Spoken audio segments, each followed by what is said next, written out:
quiet yet progressive community of Hagimitan na Sipit, Agusan del Norte, a cooperative was built on the spirit of unity, hard work, and hope. Established on December 15, 2003, the Hagimitan Farmers Multipurpose, a cooperative that continues to inspire through its dedication, hard work, and service. Despite being located in a slightly rural area, this cooperative has proven that distance is never a hindrance to success. Through teamwork and dedication, they've created opportunities and growth not just for their members, but for the whole community. Join us as we learn more about their background, operations, best practices, challenges, and success stories. So before me mag-proceed sa mga questions, magpapana sa amin sa inyong pangalan o sa inyong role ano na ako. Hagimitan Farmers Multipurpose Cooperative. Location District 2, Hagimitan, Sipit, Agusan del Norte. Isa rin siya nga kanyang type sa cooperative. Kuha ng negosyo ng consumer, ng negosyo ng consumer, ng military filling. Kung saan establish yung mga co-op? Na-registered me with CDA December 15, 2002. Isa nga mga main products or services ang hinahatag sa mga members sa co-op. Na sila debenture kada end sa year. Kaya na sila patuloy sa repan kaya kung palit sila sa tindahan, may mabalik sa iyo. Pwede lang yung share ma'am kung ginaunsa ninyo pag-manage or pag-operate ang inyong cooperative para ma-service ang inyong mga members.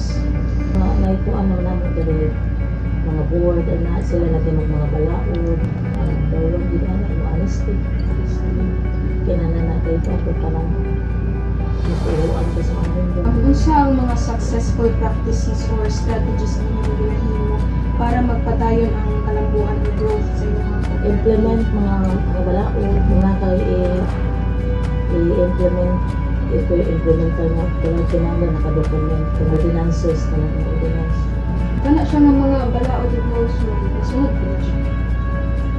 Dili jud tanan na-implement kay depende ra magkinahan ng gusto ng mga tao na di kabalo makasabot. Inaunsa ninyo pag-encourage na ma-active yapon ang mga kanang members sa inyong mga activities ko?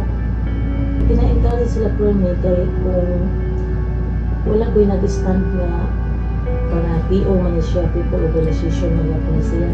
Kung wala mag-stand, wala mga budget na musulod. Kaya na motor paying, grant na sa dual ang machine, building lang na ako. Ngayon sa pangwa, gamay na gito niya ako iluwag ng question.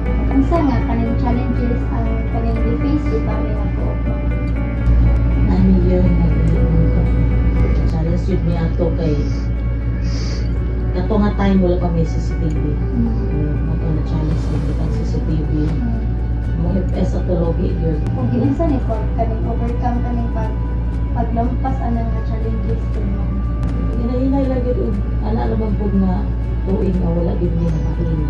Hinahinay o ka ng kung uglayan ng negosyo kaya na naman niya ko at doon ng mga medyo tubig na ka nahululog. Unsa nga kaning pamaagin sa inyong co-op nga pag-contribute sa inyong community? Sa among ibalik kita sa tuig na may budget para sa community na mag-donate ni o mga dental or mga school supplies na sa elementary kaning tree planting. Involve ang community kani ang maghatag og snacks Ma'am, kaning pwede ka mo share bisan gamay na gitawang nga kaning outreach or programs na pag-benefit sa inyong members or local community.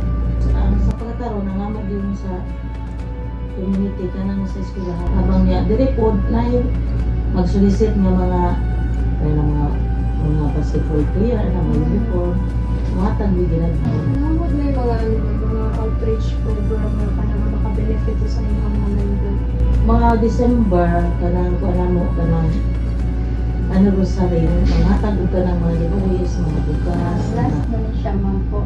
Can you share one success story or achievement nga sa inyong co-op sa kaning proud bitaw ma'am. Usa na gid no ako na istorya pag-opera sa matag usa ka mga officers and members. Operasyon yun ang number 1. Sa mga leadership, honesty, loyalty, na gid mo.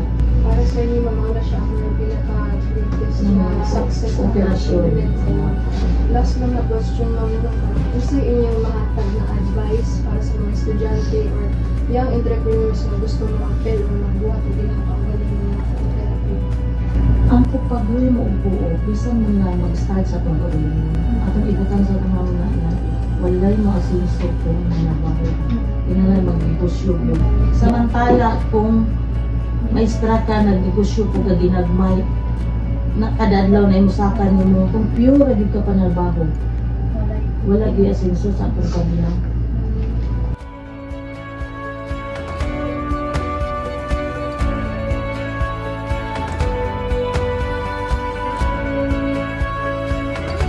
From humble beginnings to meaningful impact, Hagimitan Farmers Multipurpose Cooperative proves that unity, trust, and shared purpose can create lasting change.